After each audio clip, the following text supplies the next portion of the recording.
And it shows us that that allows us to get something over in there and in there. So another nice feature of this Metroidvania is it gives you a hint about where you need to go and backtrack to without making you scour every single level, which is the one that I do want to be doing. Out of the Woods. Out of the Woods is next. Yes, because there are these blocks that we can break through. And as I was saying, you're gonna want to be breaking blocks and collecting coins, because it's gonna come up here real short why that was a good idea to do. Spoilers, you are gonna end up spending money in this game, and it can get a little annoying. Thankfully you can just hold down and it gives you enough, well, I killed, I didn't need to kill him, but I killed him. Smash, smash. See, there's that block that says minigame clear. Oh boy, I hate that block. I hate that block so much. You can get the hell out of this way. Those guys will turn you into Pancake Wario and also make you bounce around. And the different colors of coins do mean different things. I don't remember what they mean.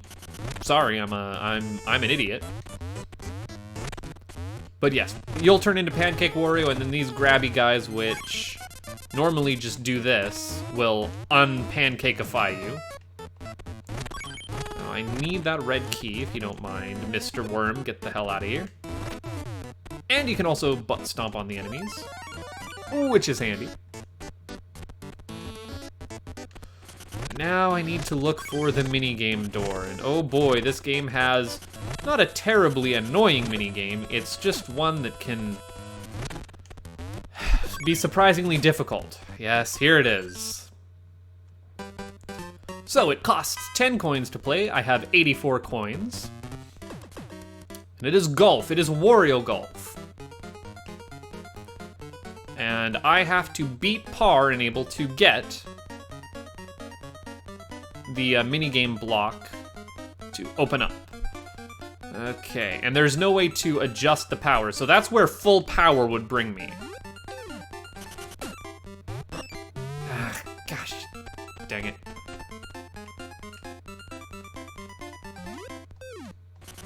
So I think I've already screwed the pooch on this minigame. I'm not gonna be able to get there. Yeah. Unless by some miracle this puts me right in the hole. Nah. And yeah, you can just screw yourself on your first turn. You can't just, well, rather, I don't know of a way to just quickly exit out if you screwed up. And we're tying our second one. Oh, this one's easier. This is par 3. I can make this a hole in one if I've got decent top spin by getting in that. Or not. If you've played a Mario Golf game before, you know how this works. Oh. That's too much. Fuck. Oh, my short game is not very good, guys. Well, this is the one we've already seen. I was not paying attention. Is there a way to back out of this? There is! If you press select, give up. Because I already was not going to win that one. I might have to farm for gold coins to be able to beat this golf minigame. Okay, so we do not want it in the rough.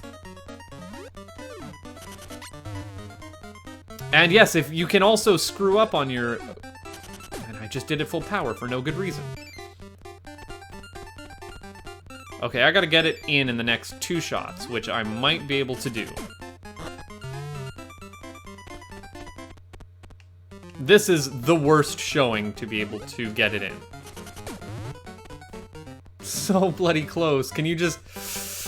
There is no roll on the guy. There is only bounce. What was that even?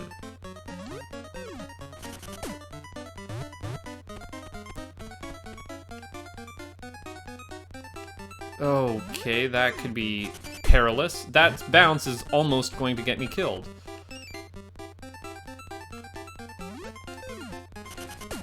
There, I couldn't even see. Oh, ho, ho!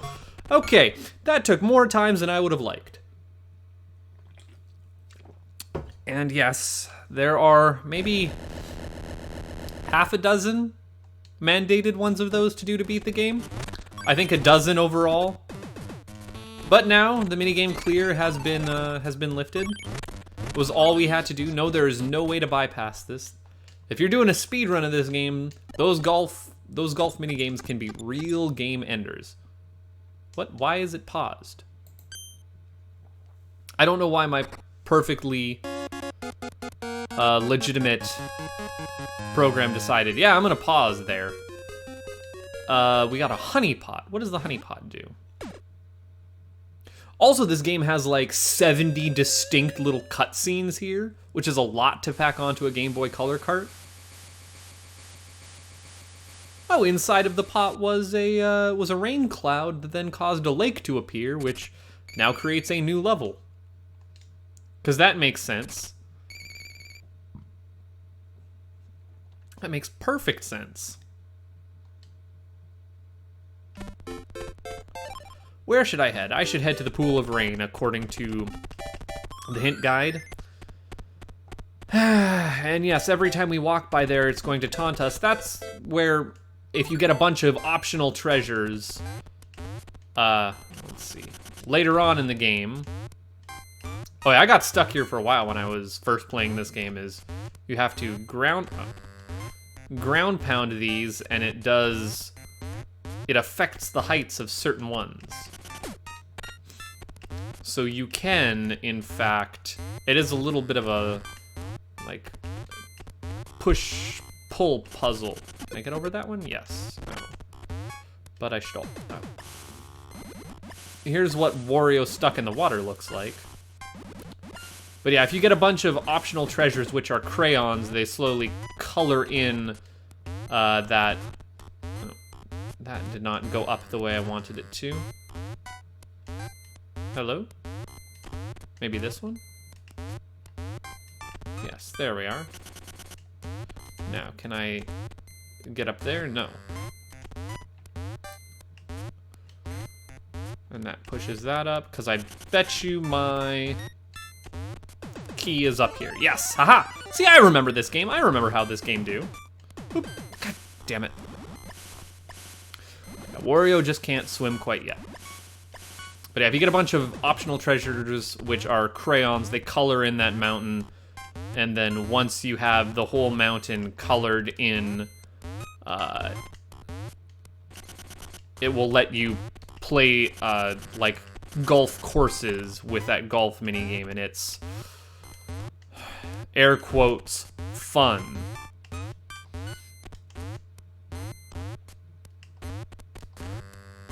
There, that's that.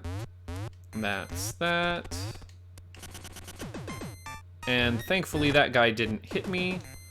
So if we enter in this cave, I think that's going to be it for the treasure chest. And also these levels are short. This is a Metroidvania that is meant to be handheld. You know, you do 1 or 2 levels while you're on the toilet or on the train or bus. And you pack up your Game Boy Color and you're like, all right, sweet. There has been demonstrable progress made. And now to check out A Town in Chaos. To beat the game, to get all of the treasures required to help, or to get, because okay, so the story of the game is that a guy in the wall was trapped and all of his power was sealed away in music boxes. So you got to go find 5 music boxes around the world. To get all 5 music boxes, you don't even need to go into all levels. In fact, some levels won't even be like, you won't even unlock some levels. Was this where I needed to be? I don't think this is where I needed to be. I think I've screwed up. Town in Chaos is one of those like maze-like levels that I get lost in very easily. Nope, never mind. I needed that key. And I don't need to go up there. See, there are the zombies. And then I need to press that button. And then I need that zombie to turn me into Zombie Wario, who will break apart, let his hat fall through, and get zip-zapped on in there. And that switch I pushed. Also, you may have noticed that this fireplace thing that I'm running into had like a little graphical glitch. That's there even on original hardware. It's just sprite limitations. Do I need to go in this door now? I think maybe I need to go in this door. Or window, as it were. Ooh, that was some lag out of nowhere. So yes, that switch that I pushed raised and lowered these, and some other, Yep. Oh, why am I getting lag? Some other, Oh, I shouldn't have pressed it, because I need to go in there. Okay, we're doing another round trip. Oh, and now you're gonna see Fire Wario, because that guy got me. Do your thing, Fire Wario.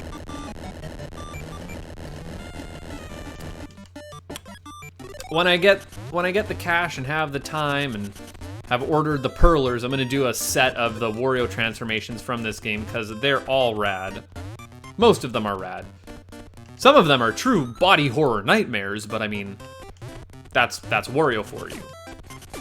And I think that this is the best Wario Land game. I know some people will say Wario Land 4 is better, but it's different. It has a lot more fail states to it, and it's also I'm just gonna say it's a shorter game. There's not as much content in it. I know it's of higher quality content, but this game like just has so much stuff. I think there's like four different cardinal directions. I think there's at least 7 levels in each with 4 distinct goals in them. Look, there are as well, I mean, I could do the actual math. There's 25 levels. There's 25 levels with 4 things in it each, because that makes 100. Duh, that was easier. Okay, now we can go back in and check. Well, because I got the red key, what was in that door down there? And if it's not in here, then I know one other place that I would... Oh, don't get me, please don't get me. Oh, I can stomp you now. Because just standing on you doesn't do damage. God damn these purple things. Can you not? What is... Oh, I thought maybe I could make an earthquake by pressing down and those guys would fall, but that was not the case. Damn it. Nope, this is not where I need to be. I need to be here much later in the game, if even at all for this playthrough. That might be, like I said, part of the hundo. Where are we going here? Where are we going? Now, I do think that you have to do every boss. I don't think that the hundo has like secret bosses. They just have like extra levels that throw like whole mechanics that you won't see elsewhere in the game. Like I said, there's so much content. If I go up here, I ride this thing down. There we are. See, I knew what I was doing. I was just giving you guys a peek at what's to come. I always get lost in a town in chaos. It's loopy and tedious.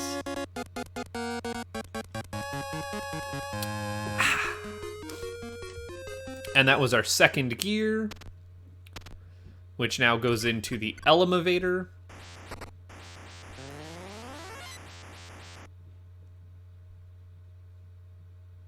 Aha, now the elevator's working on the overworld.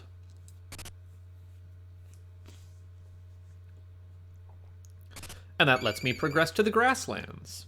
And you can also see a thing later on that we'll get to, which is that bridge. Okay, Grasslands South 1. Do we have another boss or do we have another annoying part? Ah, yes. The hidden floors. Well, it's good to break apart those blocks because we're going to be needing money for... Oh, no, not you guys. There's our red key.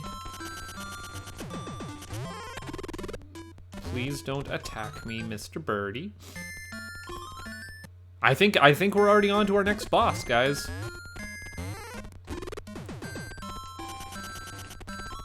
Here we are. We're gonna fall down to the ugly worm. Nope. No, I did not get that.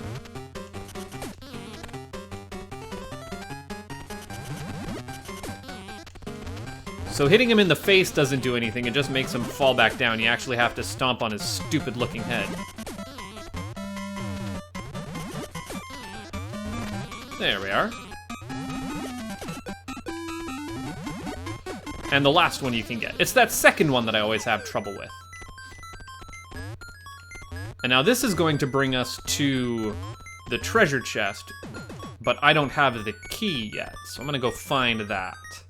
Did the boss a little early. Is the key just in here? Somewhere in here. Yes! Alright, and you're gonna see Pancake Wario here in a moment.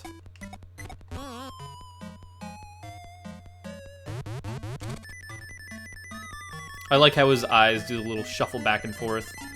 And that's how you get out of Pancake Wario form. But we do need to stay in Pancake Wario form. So the way to avoid being that is just by flying. I don't know why bonking them allows you to bypass it. Now we need to flutter in there. So I think if I just fall off, nope, I need to fall off one higher. So I was on this one. There we are. We flutter correctly. We get the key. Oh, I guess I could have shown you how to unpancakeify you guys, or Wario, on this one. There we are. And it was as simple as that. What's over this way? Golden coin that I'm not going to get. I guess if we're going back, we might as well break as many blocks as we can. Like I said, building up that money, because Lord knows I'm gonna need it. Can you not do that to me? This is a game where I'm basically just allowed to be as bad as I want at it, without any fear of repercussions. Which is why it makes for a perfect Let's Play. It's just pure darn stubborn determination. Something that I have in spades. Skill, not so much. Stubbornness, I can put up with.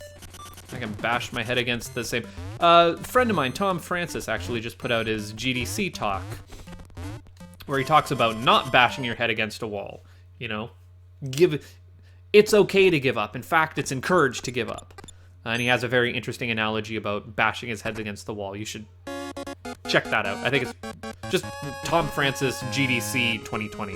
We'll get you that. And hey, it's our first music box. We are now theoretically 1/5 of the way through this Avijima game. And it plays a little melody, and it's a cute melody.